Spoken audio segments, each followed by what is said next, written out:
Bonjour à tous et bienvenue sur ma chaîne, j'espère que vous allez bien, j'espère que vous allez bien m'entendre parce qu'il y a pas mal de vent aujourd'hui. Je voulais vous parler justement de la crème de chez Nivea, donc la fameuse crème que tout le monde utilise, le pot bleu, donc qui est une crème assez épaisse et notamment utilisée en hiver.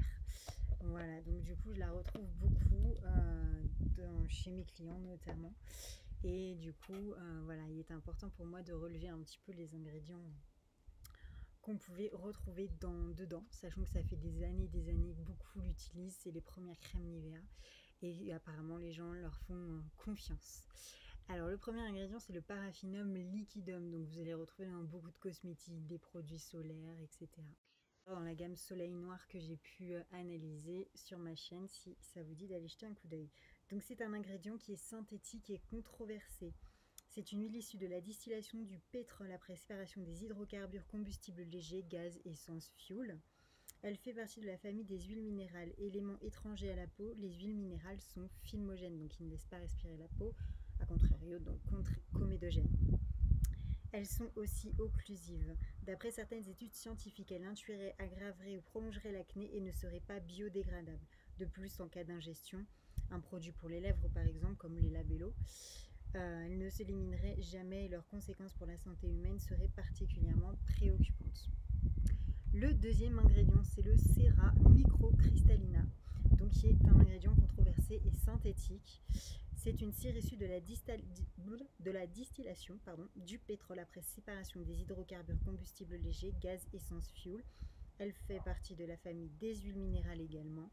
C'est des éléments étrangers à la peau. Les huiles minérales sont filmogènes, elles sont aussi occlusives. D'après certaines études scientifiques, elles induiraient, aggraveraient ou prolongeraient l'acné et ne seraient pas biodégradables, donc comme le premier ingrédient qui est le paraffinum liquidum. Également, pour l'ingestion du produit, ça ne s'éliminerait pas.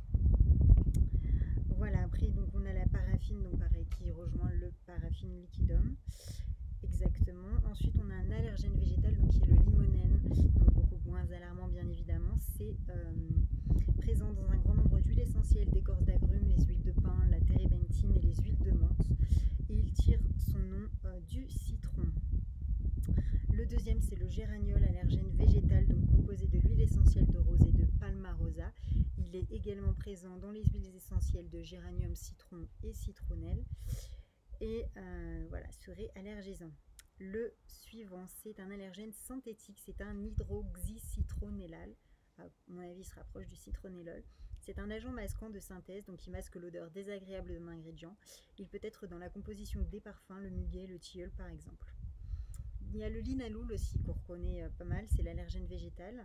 C'est un composé aromatique présent à l'état naturel dans les huiles essentielles de lavande et lavandin, de pin sylvestre ou de menthe poivrée ou encore dans de nombreux extraits végétaux. Le suivant, c'est le benzylbenzoate, donc ingrédient controversé, allergène et végétal. Donc c'est un médicament de référence contre la gale, l'ascabiole.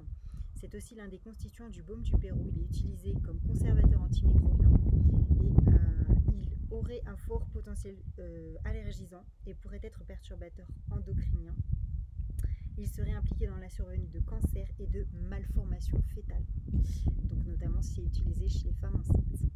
Le suivant, c'est le citronellol, donc allergène végétal, présent dans la rose et dans un grand nombre d'huiles essentielles comme le citron, géranium, etc. On le trouve aussi naturellement dans les fruits, donc là, rien d'alarmant non plus. Mûres, fruits, myrtilles, oranges, fruits de la passion, etc.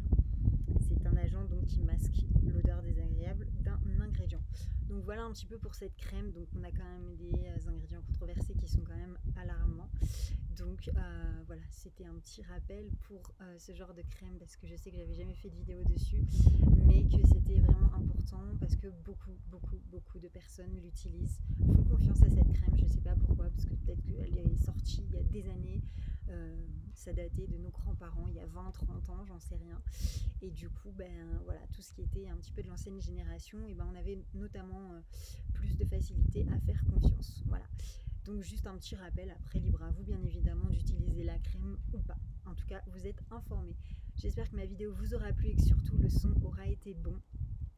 Je vous dis à bientôt pour une prochaine vidéo et surtout n'hésitez pas à me laisser en commentaire des demandes de vidéos, etc. Me dire votre avis sur ce produit, si vous l'utilisez aussi ou pas, si vous avez trouvé une alternative, etc. N'hésitez pas non plus à me suivre sur Facebook, Instagram, Snapchat. Je vous ai tout mis les liens sur Insta. Et voilà, je vous dis à bientôt. Ciao!